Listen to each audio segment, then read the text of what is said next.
Assalamualaikum warahmatullahi wabarakatuh. Selamat datang di channel YouTube Borin Vlog.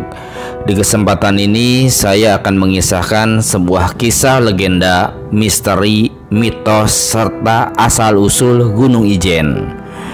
Gunung Ijen yang juga terkait dengan Kawah Ijen. Gunung Ijen dan Kawah Ijen yang ada di Kabupaten Banyuwangi dan juga Kabupaten Bondowoso, Provinsi Jawa Timur. Bagaimana legenda Gunung Ijen dan juga Kawah Ijen ini? Silakan disimak kisahnya berikut ini. Gunung Ijen adalah sebuah gunung berapi yang terletak di perbatasan Kabupaten Banyuwangi dan juga Kabupaten Bondowoso, Provinsi Jawa Timur. Gunung Ijen memiliki ketinggian 2.386 meter di atas permukaan laut. Gunung Ijen terakhir kali meletus pada tahun 1999. Salah satu fenomena alam yang paling terkenal dari Gunung Ijen adalah Blue Fire atau api biru yang ada di dalam kawah yang terletak di puncak gunung tersebut. Kemunculan atau terbentuknya Kawah Ijen atau kawah di puncak Gunung Ijen berasal dari Gunung Ijen Purba sekitar 300.000 tahun yang silam. Sementara Kawah Ijen sendiri terbentuk sekitar 70.000 tahun lalu. Konon, Gunung Ijen Purba memiliki tinggi sekitar 3.500 meter di atas permukaan laut. Setelah terjadi letusan dahsyat pada sekitar 70.000 tahun yang lalu, membuat Ijen Purba seolah terpotong dan membentuk kaldera sepanjang 15 km. Reruntuhannya juga memunculkan gunung-gunung kecil yang ada di sekitarnya. Berdasarkan sejumlah literatur geologi, erupsi super eksplosif dari Gunung Ijen Purba itu melontarkan hingga sekitar 466 km material vulkanik yang dominan menuju arah utara. Erupsi tersebut membuat dapur magma menjadi kosong dan mengakibatkan terjadinya amblasan sehingga membentuk depresi kaldera. Letusan Gunung Ijen Purba tidak kalah menarik dengan letusan gunung di Danau Toba, dan hingga akhirnya memunculkan kaldera terbesar di Pulau Jawa dengan diameter 15 km. Pasca erupsi eksplosif Gunung Api Ijen Purba, kemudian terbentuklah kaldera itu. Lantas muncul beberapa gunung api. Jumlahnya mencapai 22 gunung api, tersebar di dinding atau cincin kaldera dan dalam kaldera yang sudah mengering. Gunung yang berada di dinding kaldera diantaranya adalah Gunung Merapi Jawa Timur, Gunung Suket, Gunung Jampit, Gunung Ringgi, Gunung Pawenan, serta Gunung Rante. Sementara yang di dalam kaldera diantaranya adalah Gunung Kawah Wurung, Gunung Blau, Gunung Papak, Gunung Kukusan, serta Gunung Ijen dan lain sebagainya. Saat ini yang masih aktif hanyalah Gunung Kawah Ijen. Adanya gunung berarti di dalamnya masih ada sumber panas, sehingga ibarat kompor yang masih ada di Kawah Ijen, sementara di gunung lain sudah tidak aktif lagi. Aktifnya Kawah Ijen salah satunya adalah dengan munculnya Blue Flame. Blue Flame yang ada di Kawah Ijen. Blue Flame muncul karena tekanan gas yang berinteraksi dengan belerang.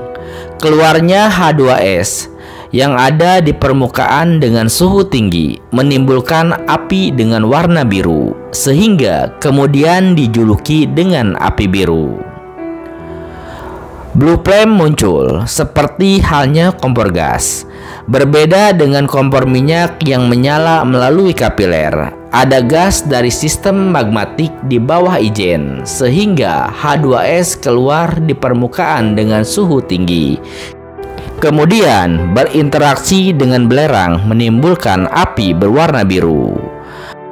Adapun nama Ijen sendiri mulai dikenal dunia sejak kedatangan dua turis asal Prancis, yaitu Nicolas Hulot dan juga istrinya yaitu Katia Kreb pada tahun 1971. Mereka menuliskan kisah pesona Kawah Ijen beserta kerasnya kehidupan para penambang bongkahan belerang yang ada di Kawah Ijen. Dua hal inilah yang menjadi daya tarik utama bagi para wisatawan dan fotografer dunia kala itu. Nama Gunung Ijen juga disebut-sebut tatkala seorang pangeran dari kerajaan Willis bergerilya melawan VOC Belanda dari balik lereng gunung Pegunungan Ijen pada masa penjajahan silam. Meski akhirnya kalah, kisah ini membuktikan bahwa Ijen merupakan tempat persembunyian yang ideal bagi para pejuang belambangan. Tanahnya yang bergunung-gunung dan dipenuhi dengan hutan lebat sungguh menakutkan bagi orang luar. Kesan angker begitu melekat di wilayah Tabertuan ini. Alam Ijen mulai tersentuh tatkala kompeni Belanda menyewakan tanah yang amat luas di daerah Besuki, Panarukan, Probolinggo, dan daerah sekitarnya kepada saudagar dan kapten penduduk Cina yang ada di Surabaya yang kaya raya, yaitu Han Campit dan saudaranya yaitu Han Kiko. Untuk menarik minat pekerja, mereka membagi-bagikan beras secara gratis saat musibah kelaparan menyerang. Dalam waktu singkat, datanglah 40.000 pekerja yang berasal dari Madura. Mereka membuka lahan, bertanam padi dan sayuran, menggunakan sistem irigasi yang teratur. Namun, meletusnya pemberontakan para petani yang dipimpin oleh Kiai Mas pada tahun 1813 membuat tanah sewaan ini dibeli kembali. Kemudian pelaksanaan politik kultur stil oleh Belanda di akhir abad ke-19 memaksa pembukaan kembali lahan-lahan terpencil ini, termasuk Pegunungan Ijen untuk dijadikan perkebunan kopi dan karet. Lagi-lagi didatangkan ribuan pekerja asal Madura. Maka terciptalah Madura kecil yang menjadi pusat pemukiman orang Madura beserta adat, budaya, dan juga bahasanya. Madura kecil kini masih bisa kita jumpai di sebagian Jember, Situbondo, Bondowoso, dan juga Banyuwangi. Selain terkenal dengan pesona wisatanya, yaitu Kawah Ijen dan juga sejarahnya, Gunung Ijen juga ternyata menyimpan sejumlah misteri, mitos, atau kisah mistis yang cukup terkenal. Di antaranya, mitos setan penyesat pembawa pedang. Konon menurut cerita, Gunung Ijen dan juga Kawah Ijen merupakan tempat pertempuran antara pejuang Indonesia melawan tentara VOC Belanda yang menjajah Indonesia kala itu. Dan di Gunung Ijen inilah seorang tentara VOC terbunuh oleh pejuang Indonesia.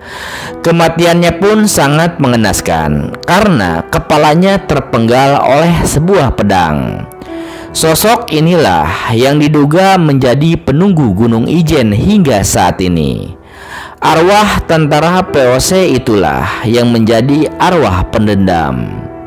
Terkadang sosok makhluk gaib ini menampakkan dirinya dengan membawa sebuah pedang dan menakuti para pendaki Gunung Ijen. Hal inilah yang pernah dialami oleh seorang pendaki Gunung Ijen yang dibuat linglung dan juga tersesat. Kemudian ia ditemukan dengan keadaan hanya memakai celana dalam saja. Konon, arwah tentara VOC inilah yang diduga sering melakukan hal-hal janggal di Gunung Ijen, melakukan kejahilan di Gunung Ijen, dan konon makhluk ini juga suka menyesatkan para pendaki Gunung Ijen dan membuatnya linglung dan juga lupa jalan pulang. Tidak hanya setan penyesat dari tentara VOC yang banyak menjumpai pendaki, namun juga sesosok perempuan berbaju putih. Sosok ini sering muncul di tanjakan curam Ijen atau erek-erek. Siapa dia? Hingga kini belum ada kebenaran yang pasti. Selain itu, ada juga kisah misteri Gunung Ijen lainnya, yaitu adanya penampakan nenek penyelamat para pendaki di Gunung Ijen. Nenek yang sering membantu pendaki Gunung Ijen tersebut diduga merupakan seorang juru kunci Gunung Ijen yang meninggal ratusan tahun yang lalu. Kisah nenek penyelamat, yaitu arwah juru kunci Gunung Ijen tersebut, dimulai dari penuturan pendaki yang tersesat di Gunung Ijen. Saat itu dirinya tersesat di dalam hutan belantara. Di tengah kebingungannya, datanglah seorang nenek yang mendekati dan menanyakan keadaannya. Meskipun terkejut, pendaki itu akhirnya menceritakan kondisinya yang sangat kebingungan karena tersesat di dalam hutan di Gunung Ijen. Tanpa basa-basi, nenek itu pun meminta sang pendaki untuk menutup matanya dan memegang kedua pundaknya. Saat pendaki tersebut membuka matanya, tiba-tiba dirinya sudah berada di puncak Gunung Ijen. Dan anehnya, sang nenek yang ditemuinya kemudian menghilang. Berdasarkan kejadian tersebut, akhirnya cerita nenek penyelamat, yaitu sang juru kunci Gunung Ijen, sangat familiar di kalangan pendaki sampai hari ini. Meskipun nenek tersebut sudah meninggal ratusan tahun yang lalu, tetapi para pendaki di Gunung Ijen mengatakan bahwa sampai saat ini sang nenek masih menjadi penyelamat para pendaki Gunung Ijen yang tersesat.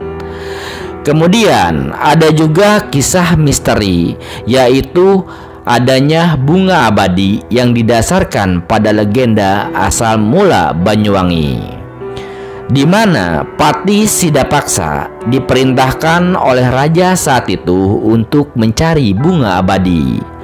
Bunga abadi tersebut pada zaman dahulu kala diyakini akan membuat seseorang menjadi awet muda.